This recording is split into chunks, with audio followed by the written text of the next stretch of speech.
देखिए, दुनिया में ना दो तरह के लोग होते हैं। एक वो जो पावर के पीछे भागते रहते हैं और दूसरे जिन्हें पावर खुद ढूंढ लेती है। आज की हमारी ये पूरी बातचीत इसी पर है कि दूसरी वाली कैटेगरी में कैसे आया जाए।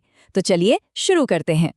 एक सीधा सा सवाल है, जब कोई एक कमरे में दाखिल होता है तो क्या वो सिर्फ भीड़ का एक और चेहरा बनकर रह जाता है, या फिर उसकी मौजूदगी का एक अलग ही असर होता है?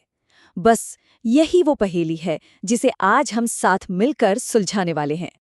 तो यहाँ ना दो बिल्कुल अलग माइंडसेट हैं। एक तरफ है वो भागदौड़, लगातार किसी का ध्यान खींचने की कोशिश, और दूसरी तरफ है स्ट्रैटेजी, मतलब एक ऐसा मैग्नेट बन जाना जो सही मौकों को अपनी तरफ खींच ले। हमारा मकसद है लेफ्ट से राइट की तरफ का सफर तय करना। तो सबसे पहला पड़ाव है हमारी नींव। देखिए, असली काम ना किसी से मिलने जुलने से बहुत पहले ही शुरू हो जाता है।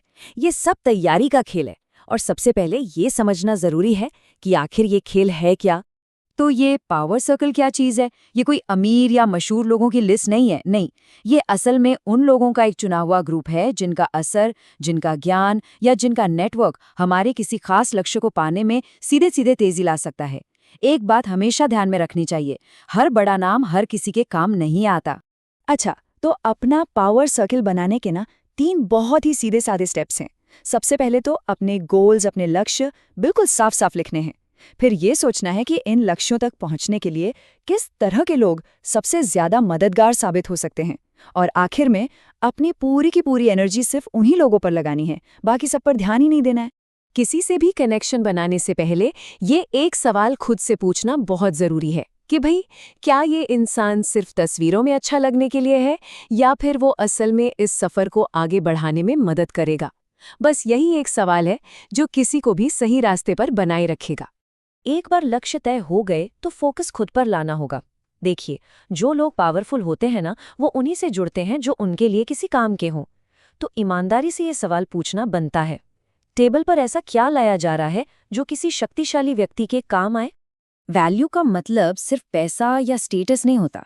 ये कोई खास स्किल हो सकती है, या किसी का अपना नेटवर्क, मतलब किसी की सही इंसान से पहचान करा देना, या फिर किसी मुश्किल चीज को एकदम आसान बना के समझाने की काबिलियत। सवाल ये नहीं है कि किसी के पास क्या नहीं है, सवाल ये है कि जो है उसका इस्तेमाल कैसे किया जाए। एक बात याद रखिए, राजा के सबसे करीब वो नहीं होता जो सिर्फ तारीफ करता है, बल्कि वो होता है जो उसकी मुश्किलें हल करता है। तारीफ करने वाले तो हजारों मिल जाएंगे, लेकिन प्रॉब्लम सॉल्व करने वाले वो बहुत कम होते हैं। हमें वही बनना है। ठीक है, तो दूसरा पड़ाव है पहुंच।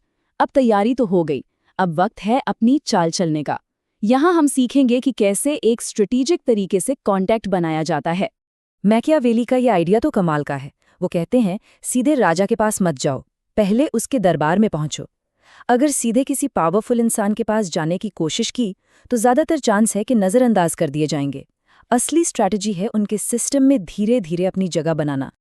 तो ये दरबारी कौन है? ये वो लोग हैं जो उस इंसान के आसपास रहते हैं, उनकी टीम, उनके असिस्टेंट, उनके पार्टनर्स। इसे ऐसे समझिए, एक बहुत बड़े किले में घुसना है। अगर सीधा मेन गेट तोड़ने की कोशिश की तो पकड़े जाएंगे, लेकिन अगर किले के अंदर के लोगों से दोस्ती कर ली तो वो खुद ही राजा तक का रास्ता दिखा देंगे। एक बार जब कोई उनके सर्कल में आ जाता है तो सबसे पहला काम है कुछ वैल्यू देना। लेकिन याद रहे, रिश्ते की शुरुआत एक छोटे से फेवर से करनी चाहिए। मकसद उन्हें इम्प्रेस करना नहीं है, बल्कि उनका भरोसा जीतना है। क्या करना है और क्या नहीं, ये यहाँ बिल्कुल साफ है। एक छोटा स्मार्ट फेवर, जैसे कोई काम की जानकारी देना, ये दिखाता है कि इंसान समझदार और भरोसेमंद है। वहीं दूसरी तरफ कोई बड़ा अजीब सा फेवर, जैसे कोई महंगा तोहफा, ये दिखाता है कि इंसान डेस्परेट है और ये सामने वाले को अनकंफर्टेबल कर देता है। तीसरा पड़ाव, मौजूदगी। कॉन्टैक्ट बन गया है, अब बातचीत में माहिर होने का वक्त है। यहाँ हम बात करने और बर्ताव करने की जो बारीकियां हैं उन पर ध्यान देंगे। अक्सर लोग क्या करते हैं, किसी प्रभावशाली व्यक्ति से मिलते ही बहुत ज्यादा बोलने लगते हैं उन्हें इम्प्रेस करने के लिए। लेकिन मैकियावेली का कहना है कि असली पावर कम बोलने में है। पावरफुल लोग कंट्रोल की इज्जत करते हैं, और जो इंसान कम बोलता है ना, वो ज्यादा कंट्रोल में नजर आता है। जितना कम बोला जाता है, बातों में वजन उतना ही बढ़ जाता है। चुप्पी ये संदेश देती है कि कोई सिर्फ ध्यान खींचने की कोशिश नहीं कर रहा, बल्कि एक स्ट्रेटेजिक थिंकर है। एक और बहुत जबरदस्त आइडिया।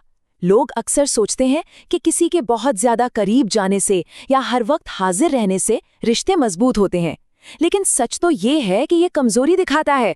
असली इज्जत पाने के लिए एक समझदारी से बनाई गई दूरी बहुत जरूरी है। खुद से ये सवाल पूछना चाहिए, क्या कोई हर वक्त 24/7 अवेलेबल है? क्या वो हर बात पर हाँ कह देता है? अगर जवाब हाँ है, तो वो एक हेल्पर की तरह नजर आता है। वहीं एक सम्मानित साथी अपनी सीमाएं जानता है और इसी वजह से उसकी वैल्यू और बढ़ जाती है। और अब हमारा आखिरी पड़ाव, सहन शक्ति। देखिए, असली असर रातों रात नहीं बनता। ये वक्त और लगातार कोशिशों से बनता है।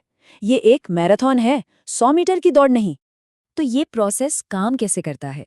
छोटे छोटे स्मार्ट कामों की एक पूरी सीरीज जो वक्त के साथ भरोसा और रिश्ता बनाती है। मकसद है कि लगातार नजर में रहा जाए, लेकिन बिना ज्यादा शोर शराबे के। और सबसे जरूरी बात, ये सब कुछ नाटक करने या फेक बनने के बारे में बिल्कुल नहीं है। मैकियावेली का असली मैसेज था, असली रहो, लेकिन अपनी असलियत का इस्तेमाल समझदारी और रणनीति से करो। लोग उन्हीं पर भरोसा करते हैं जिनके इरादे साफ होते हैं। तो आज की बातचीत से क्या सीखा? पहली बात, कनेक्शंस बनाए जाते हैं, वो अपने आप नहीं मिलते। दूसरी, किसी की अपनी वैल्यू ही एंट्री टिकट है। तीसरी, रणनीति हमेशा जबरदस्ती से जीतती है। चौथी, लगातार कोशिश करते रहने से ही भरोसा बनता है। और पांचवी, प्रामाणिकता यानी अपनी असलियत ही वो लंगर है जो हमें थामे रखती है। तो एक बात हमेशा याद रखनी चाहिए, प्रभाव कोई स्पॉटलाइट नहीं है जिसे ढूंढा जाए, ये एक रणनीति है जिसे बनाया जाता है। आज वो रणनीति सीखी है जो किसी को भी भीड़ से अलग खड़ा कर सकती है। तो अब सवाल ये है कि अगली चाल क्या होगी?